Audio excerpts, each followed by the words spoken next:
অরিন্দম ধীরে ধীরে এগিয়ে আসছে। তার ঠোঁটে অদ্ভুত হাসি, যেন সে মুক্তির আনন্দ অনুভব করছে। তুমি বুঝতে পারছো না, তাই না? এই বাংলোতে যারা আসে তারা ফিরে যেতে পারে না। আমিও একসময় তোমার মতো ছিলাম। অরিন্দম হতভম্ব হয়ে গেল। তার মানে কি এখানে আরো কেউ ছিল? সে দ্রুত চারপাশে তাকালো। তখনই সে খেয়াল করল আয়নার পাশে একটা পুরনো ঘড়ি টাঙানো আছে। টিক টিক টিক, ঘড়ির কাঁটাগুলো খুব ধীরে চলছে, যেন সময় এখানে আটকে আছে। তার মনে পড়ে গেল বৃদ্ধ লোকটির কথা। সময়ই হলো চাবি। হয়তো আয়না নয়, সময়ই তাকে আটকে রেখেছে। তার দ্রুত একটা কিছু করতে হবে। অরিন্দম পকেট থেকে নিজের ছোট্ট ঘড়িটা বের করল। ঘড়ির কাঁটা অদ্ভুতভাবে উল্টো দিকে ঘুরছে। তার মাথায় বিদ্যুৎ চমকের মতো একটা চিন্তা এলো। যদি সময় উল্টে যায়, তাহলে কি আমি ফিরে যেতে পারবো? অরিন্দম ঝটপট নিজের হাতের ঘড়ির কাঁটাকে উল্টো দিকে চেপে ধরল। সঙ্গে সঙ্গে চারপাশের বাতাস ভারী হয়ে উঠল। তুমি কি করছো? সেই অন্য অরিন্দম চিৎকার করে উঠল। তার কণ্ঠে আতঙ্ক। না, তুমি এটা করতে পারবে না। কিন্তু অনেক দেরি হয়ে গেছে। অরিন্দম সমস্ত শক্তি দিয়ে ঘড়ির কাঁটাকে উল্টো দিকে ঘুরিয়ে দিল। ঘড়ি থেমে গেল। তারপর একটা বিকট শব্দ হলো। চারপাশ কেঁপে উঠল। আয়নার কাছে ফাটল ধরল। অরিন্দম আরেকটা ঝটকা দিল, আর আয়না ভেঙে চুরমার হয়ে গেল। তার শরীর আবার হালকা হয়ে গেল। সে অনুভব করল সে কোথাও পড়ছে, ফিরে যাচ্ছে। ড্যাশ ড্যাশ ড্যাশ, সে ধপ করে মাটিতে পড়ল। চোখ মেলে তাকাতেই দেখল সে পুরনো বাংলোর ভেতরেই পড়ে আছে। কিন্তু এবার সবকিছু স্বাভাবিক। ঘড়ির কাঁটা স্বাভাবিকভাবে চলছে। পাশের জানালা দিয়ে চাঁদের আলো আসছে। আমি ফিরে এসেছি। সে পকেট ঘড়ির দিকে তাকালো। টিক টিক টিক, এবার সব ঠিক আছে। সে ধীরে ধীরে উঠে দাঁড়ালো। পেছনে আয়নার জায়গায় শুধু একটা খালি দেয়াল। আয়না আর নেই। তার মানে কি চক্রটা ভেঙে গেছে? অরিন্দম হালকা শ্বাস নিল। সব শেষ হয়ে গেছে।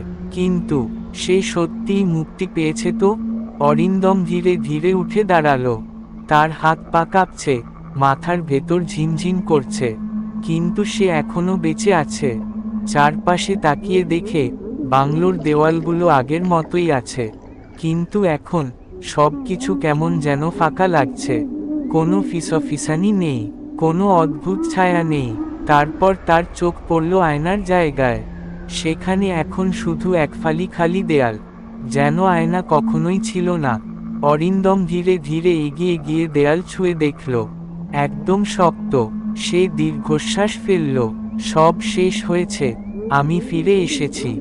কিন্তু হঠাৎ টিক টিক টিক, ঘরের কোণ থেকে একটা ঘড়ির শব্দ এল। অরিন্দম থমকে গেল। এই শব্দ তো বন্ধ হয়ে গিয়েছিল। সে ধীরে ধীরে শব্দের উৎসের দিকে তাকালো। একটা পুরনো কাঠের টেবিলের ওপরে একটা আধভাঙা পকেট ঘড়ি রাখা। কিন্তু এটা তার নিজের ঘড়ি নয়। ঘড়িটা বন্ধ হয়ে আছে, কিন্তু তাও একটা ধীর টিকটিক শব্দ হচ্ছে। অরিন্দমের গলা শুকিয়ে গেল।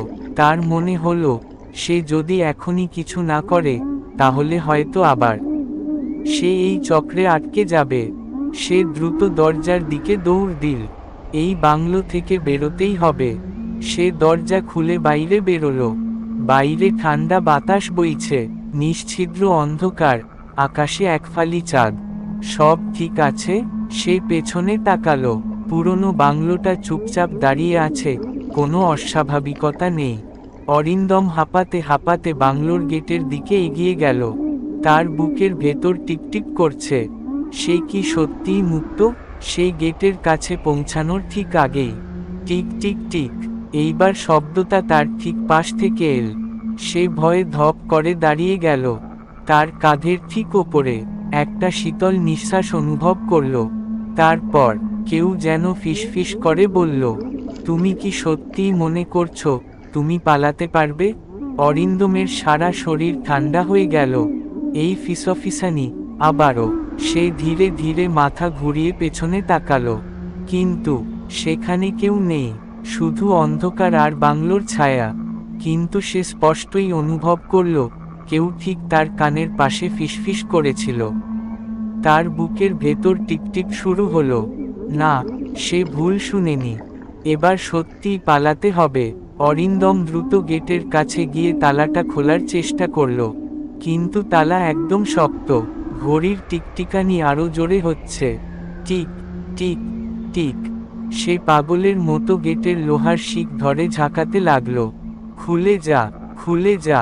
কিন্তু কিছুতেই গেট খুলছে না। পেছনে থেকে আবার ফিসফিসানি এলো, তুমি পালাতে পারবে না, চক্র সম্পূর্ণ হয়নি। অরিন্দম আতঙ্কে চিৎকার করে উঠল। সে আবার পেছনে তাকালো।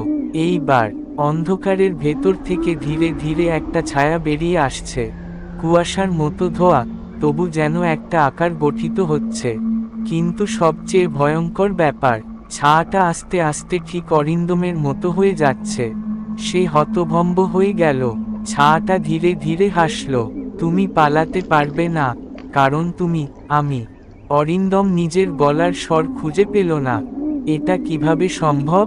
সে আবার গেটের দিকে তাকালো। তালা এখনো শক্ত, কিন্তু হঠাৎ তার মনে পড়ল সময়ই চাবি। সে দ্রুত নিজের পকেট ঘড়িটা বের করল। ঘড়ির কাঁটা এবার স্বাভাবিক দিকে চলছে, কিন্তু তাও কেমন যেন অস্থির।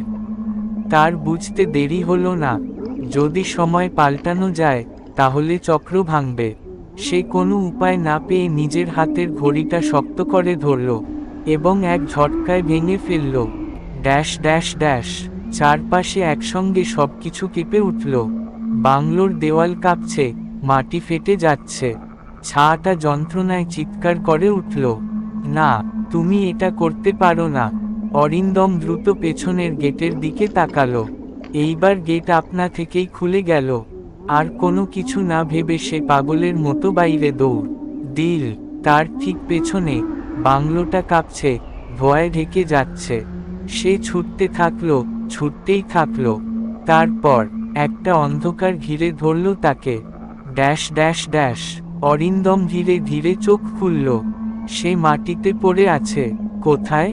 সে দ্রুত উঠে বসে চারপাশে তাকালো। সে একটা রাস্তায় পড়ে আছে। চারদিকে ঘাস, বড় বড় গাছ। আর ঠিক সামনে পুরনো বাংলোটা নেই, শুধু ফাঁকা মাঠ। অরিন্দম হেঁচকির মতো শ্বাস নিল। সব কিছু শেষ। সে উঠে দাঁড়ালো। তাকে সত্যিই মুক্তি দিয়েছে সময়। সে ধীরে ধীরে রাস্তা ধরে হাঁটতে লাগলো। কিন্তু তখনই তার কানে একটা পরিচিত শব্দ এলো, টিক টিক টিক। অরিন্দম থমকে দাঁড়ালো।